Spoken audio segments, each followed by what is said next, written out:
Tash Talks is proudly sponsored by Recharge for smarter subscription experiences. The world's best brands are powered by routine, and the world's best routines are powered by Recharge.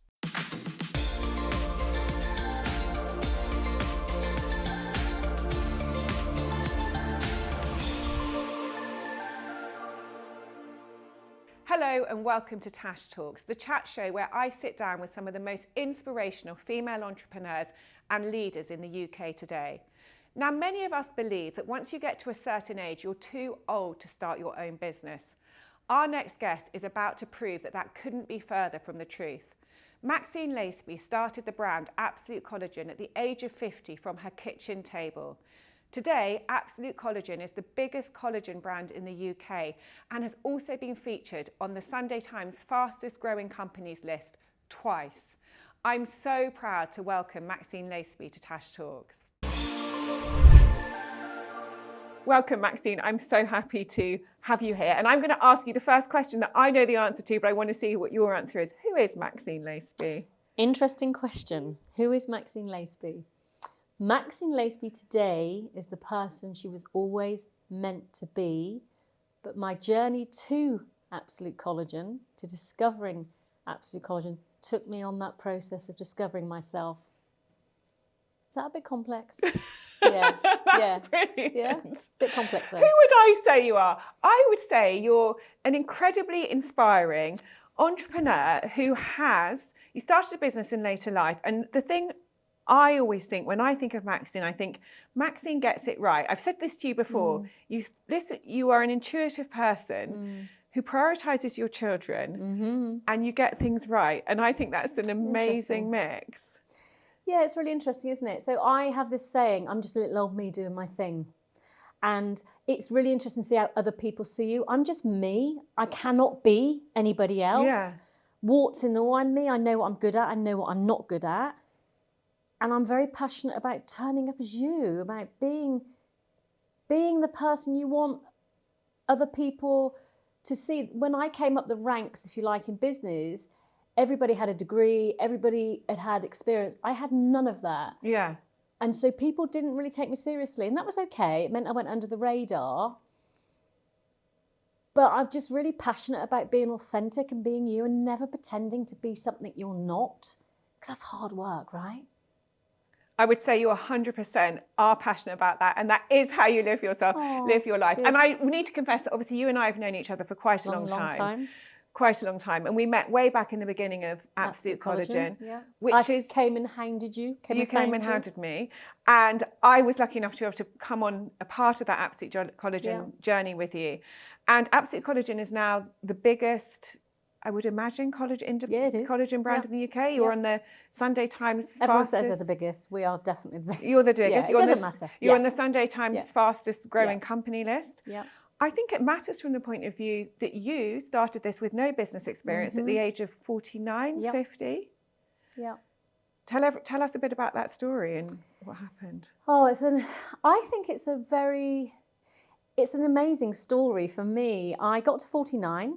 I'd been a very, very happy stay-at-home mum. Lucky to have been a stay-at-home mum, I get that. Darcy, my eldest, was going to university.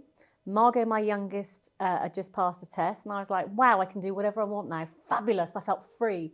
What shall I do? And I decided to do a fine art degree. During that first year, I did this project called Dare to Go Bare. And no, I didn't take my clothes off. Thank God.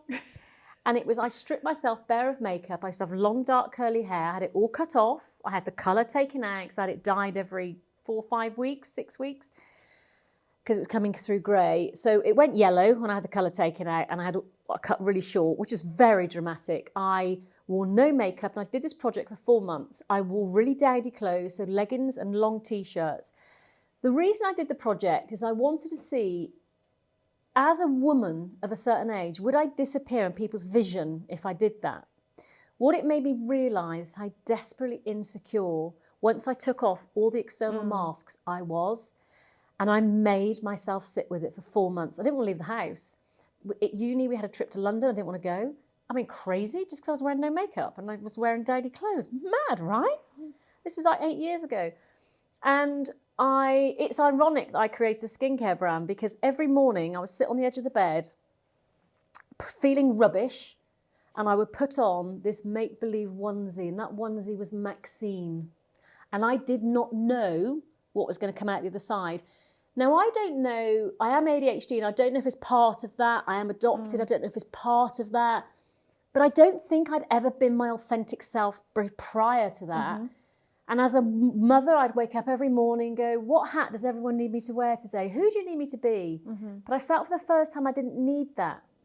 And so this project came at a completely fantastic time for me. And with these feelings of insecurity, I had a little yellow post-it note on my mirror saying, you are enough. So I sat myself down, I looked at myself emotionally, physically, and spiritually. And the first physical thing I did is I started making and drinking my own bone broth. And I just had the most amazing sense of well-being. My friends were like, what are you doing? We want some. Started making it for them. I don't like being in the kitchen. It's quite hard work, even bone broth. And I thought, Darcy, really weirdly enough, Darcy was doing psychology at university. She changed right at the last minute to do food science.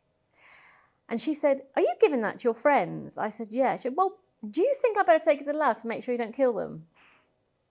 So I am the risk taker, foot to the accelerator. Darcy is the considered, oh my God, what's she doing now? And that's why it works.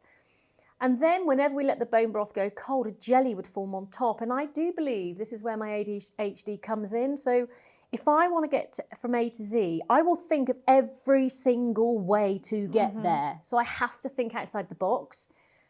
And I was like, what is it? What is it? What is it? And it was collagen. And then I asked myself, what did we want? There were skin supplements out there, but they were very expensive and contained a lot more ingredients. I knew that collagen was the thing. I knew I wanted it ready mixed, didn't want to have to keep it in the fridge, as easy as possible to take. Everyone's kind of priced theirs on ours now. And I remember when I first started working with you, and somebody you know very well said to me, why are you charging this price? You could charge more. And I was like, yeah, why? Why will I not charge more? And you get to know yourself in business, and what I find myself is if I've got an issue or something that needs attention, I go into myself. It's not a bad thing. I used to think it was. And I give myself time. What I realised after 2 weeks is I was that little girl when my mum was young, walking around the shops, holding her hand, wondering why my mum could not afford the beauty products that other women could. So making it acceptable to most, okay, £1.93 per day still might be a struggle for some, but it was really, really important to me. So yeah, that's Absolute Collagen in a nutshell. Mad. It is mad, because I've seen you go from the very start of having, the very early stages of the business through to this, very famous business, I think, amongst women across the UK. And you're still the same person, but you as an entrepreneur have changed a lot because your skills and the situations you faced have obviously become way more varied. How do you feel you've changed as an entrepreneur? And I'm going to hold testament to the fact that you are still the same person. You haven't changed as a person. How do you feel you've changed in business? Interesting, isn't it? I'm really glad you don't think I've changed as a person. I think being authentic is so, so important. I think so the business has grown with me. We've grown together. So I always say, yes, we're a £30 million business now, but it starts with one sale, one Shopify ching. That's what it starts with. We must never, ever forget that. And so then it was 2, then it was 3. We were packing it home. So you grow with the business. Could I have been placed into a £30 million business? Absolutely not. I've learned on the job and I've grown. And also knowing my skill set, knowing what you're good at. One of my biggest skills is knowing what I'm not good at. And I'm not good at loads of stuff, and I'm okay with that. And that's not imposter syndrome. That is just knowing what you're not good at. One of those things was digital marketing, which is why I came to find you. There's lots of things. The operational side. Because I'm ADHD, my brain's always scattered. Darcy was really good at that at the beginning. She's now moved on to a different area. So I think you grow with the business. I've become very considered. So am I a risk taker? Yes. But I'm a considered risk taker. And the risks today are completely different. So before, in the early days, I would be taking the risk, and it was me and maybe 3, 4, 5 of us. Now it's me and 73 of us.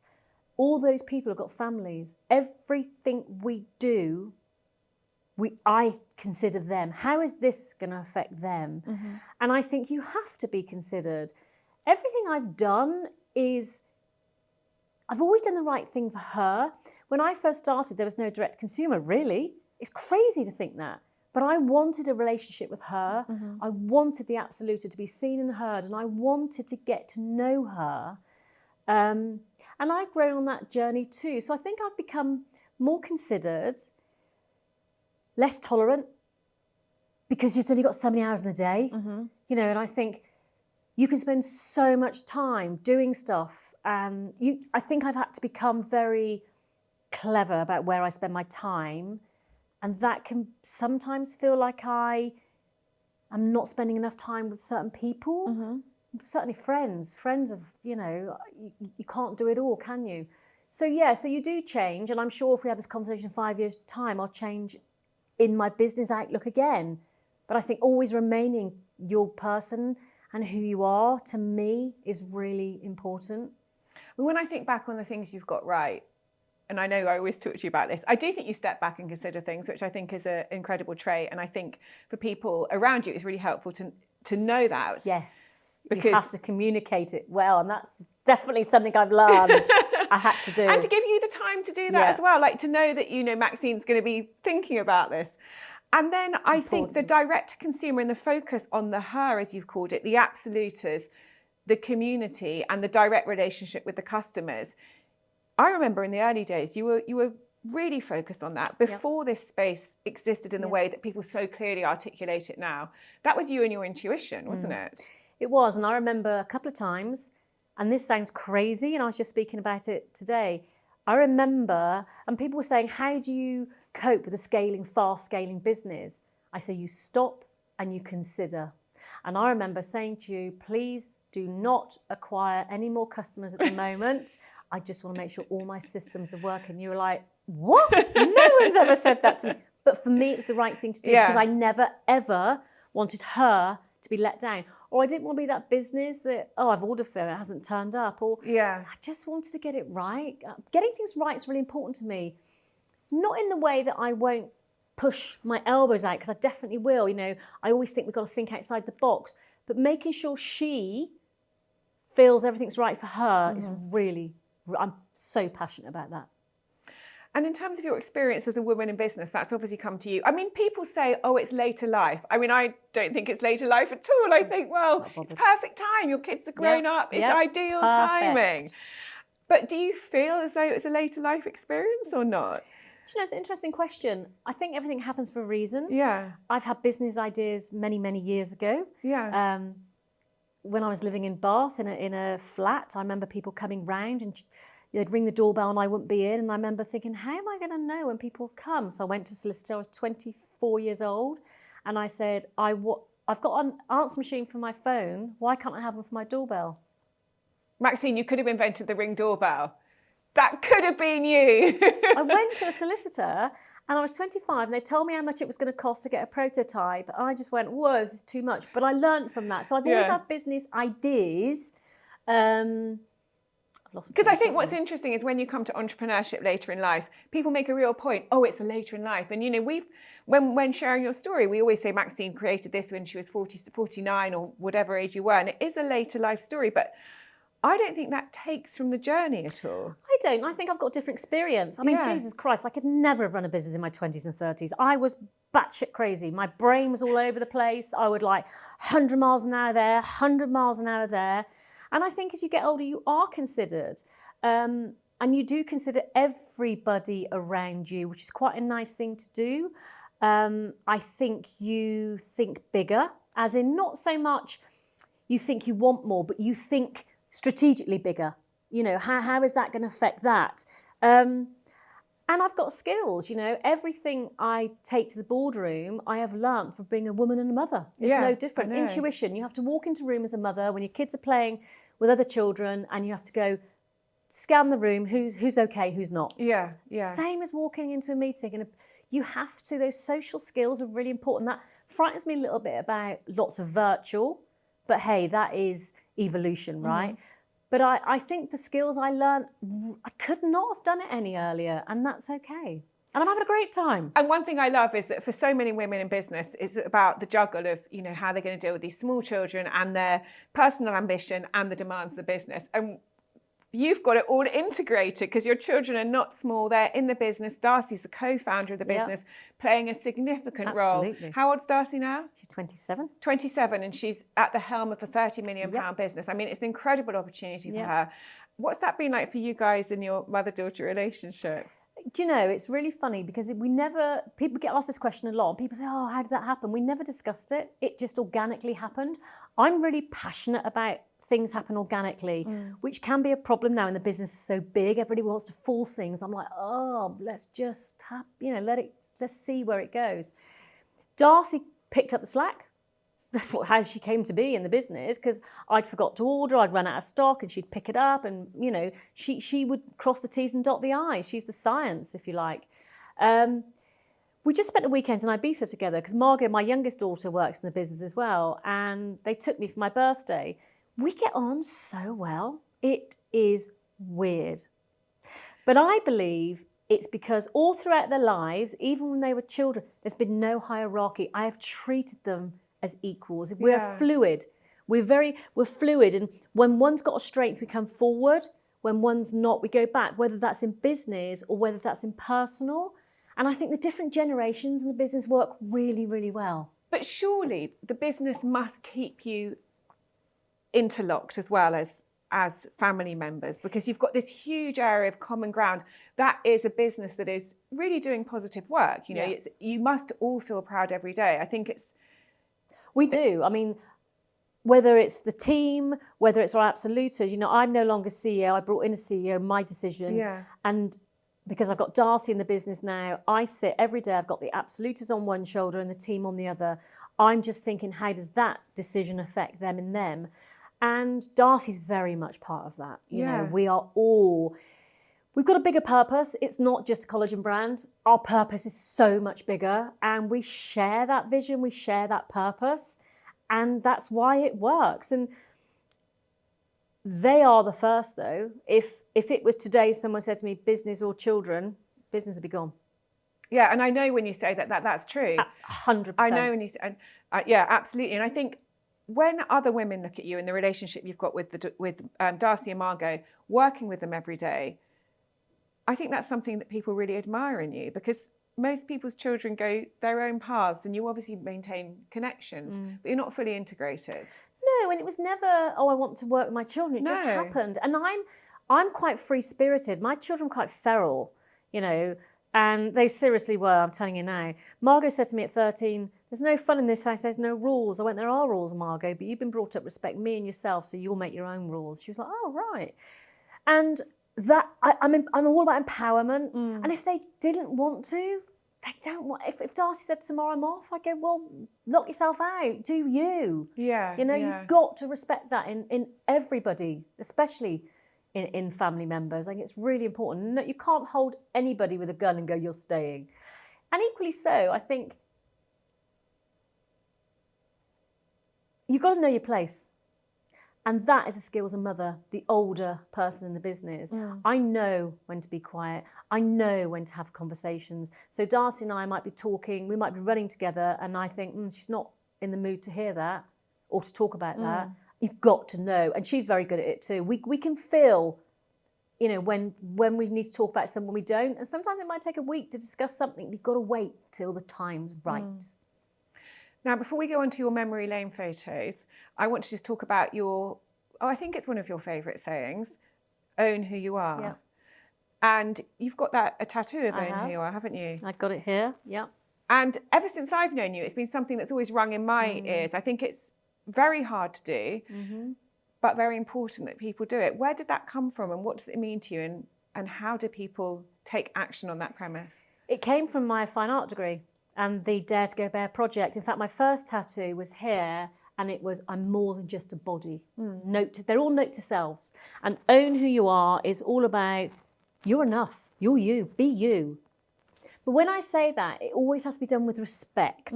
So I'm not like, oh, I am me and this is what I believe in. I'm very respectful. But I just think you have to stand by what you believe in, and not with force, but with respect. And why do you think people find it hard to do? I don't know. I absolutely don't know. Maybe they're just people pleasing, or maybe they just don't know themselves. You've got to figure who you are first, right? And I didn't figure out who I was till nearly 50. So maybe it comes because you're too busy worrying about everyone, putting everybody else first, Yes, right? I think that's true. And then you get to a time in your life when actually you can breathe and go, okay, this is my time now. I mean, I'm beginning to see that. My children are obviously a lot younger than yours, but they are now becoming, getting into their teen years. And I'm starting to see that age, maturity, and a bit of space. And when I think about your phrase, own who you are, I'm thinking, I get it. It's beginning to become clear. Yeah. But it couldn't have become clear at a younger point because of all those demands that are on you, which you're right, and look, which is all about other people, the house, the kids, everyone else, everything you're doing. And a lot of women just spend that period of life running around. I don't know how women do both, I've got to say. I really don't. I mean, I'm a single mother and I was a single mother for a long time. And I started my business as a single mother, but my children were grown up. I do not know how women do it all. I have no idea. I mean, I don't know how they do it all either. I just think sometimes you have moments. I don't. Sometimes you have moments where you're clinging by the edge of your fingernails. Yeah. And isn't it wonderful that you can say that? And I think nowadays people do say, you're clinging by your fingernails you're clinging by your now. fingernails just to hope that everything's okay at the end of the day. Okay. Everyone feels like that at some point. And I think today, in 2024, we're all admitting it. Yeah. Instead of pretending we don't feel I mean, that's definitely a shift that people are admitting and talking about things, particularly women, and talking about some of the challenges that they've faced.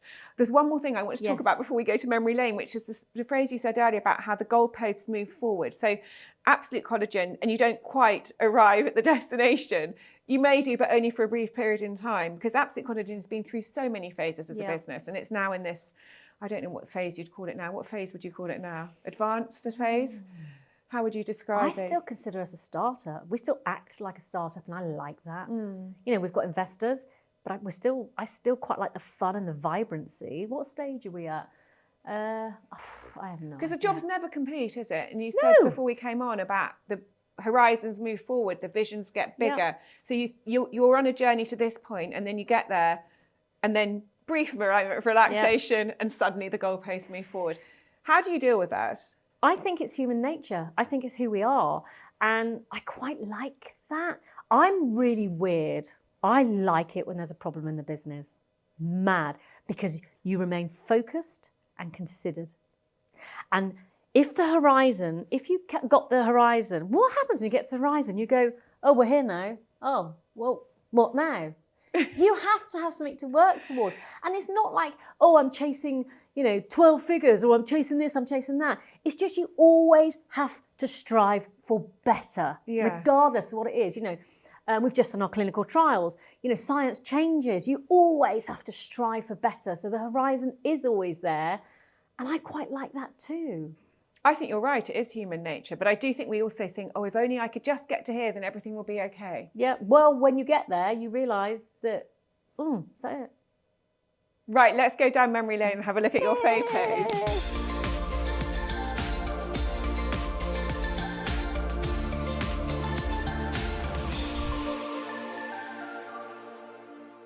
So the first memory lane photo, who are these two little cherubs? What happens? This is Darcy and Margot, and they are my reason for everything I do.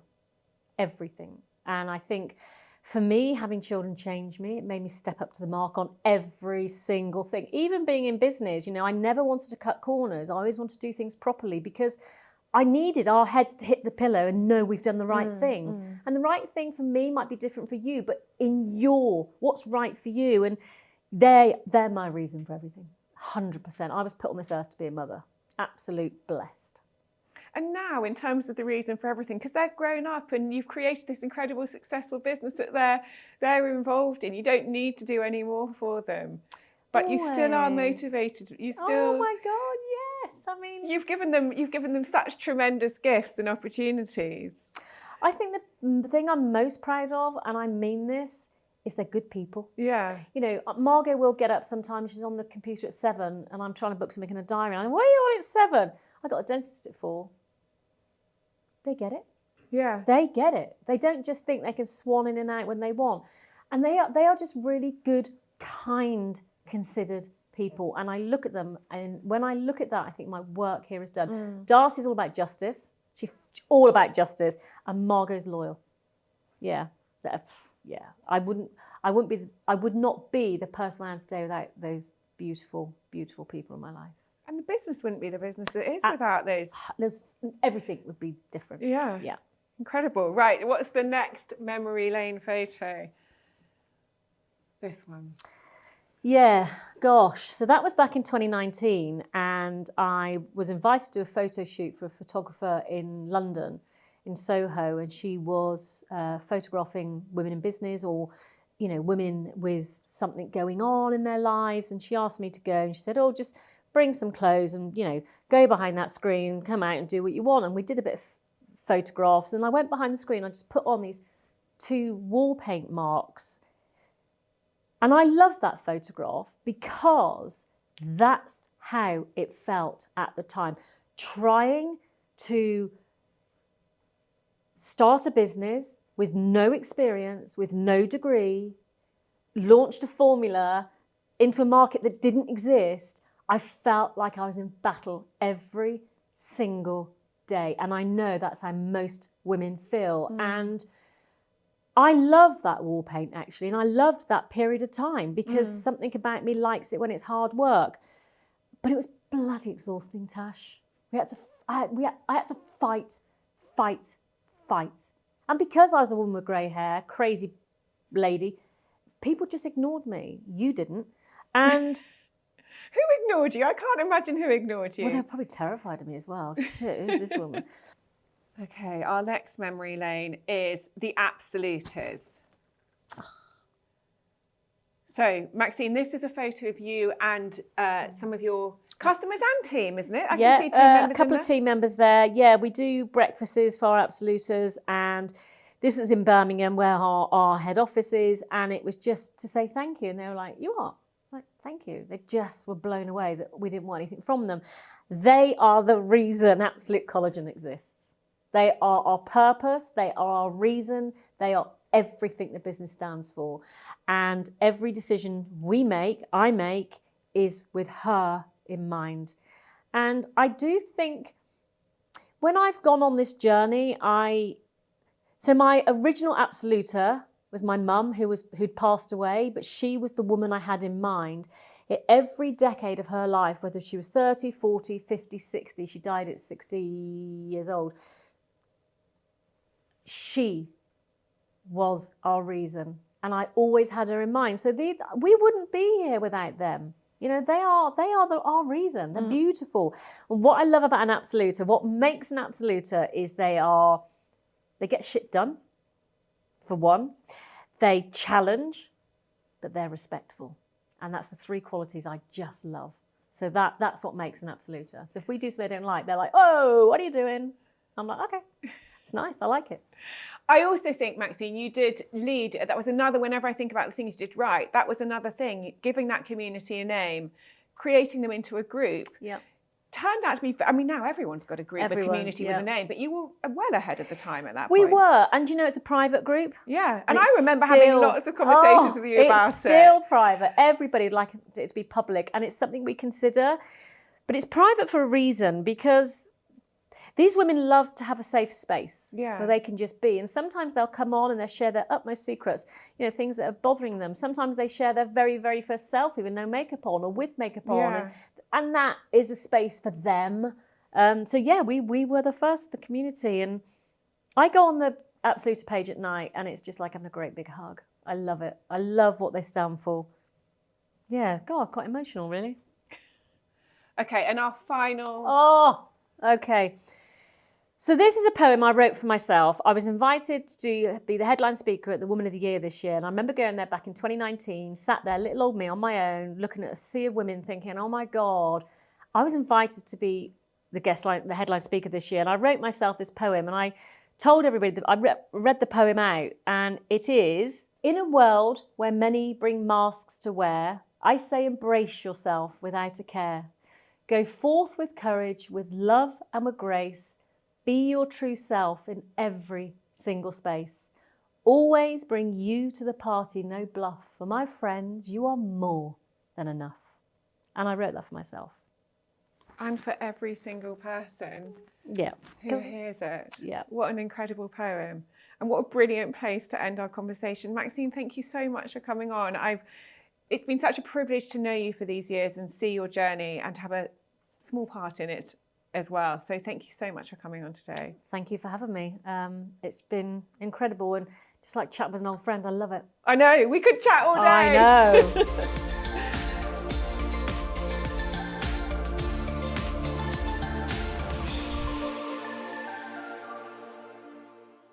Tash Talks is proudly sponsored by Recharge for smarter subscription experiences. The world's best brands are powered by routine, and the world's best routines are powered by Recharge.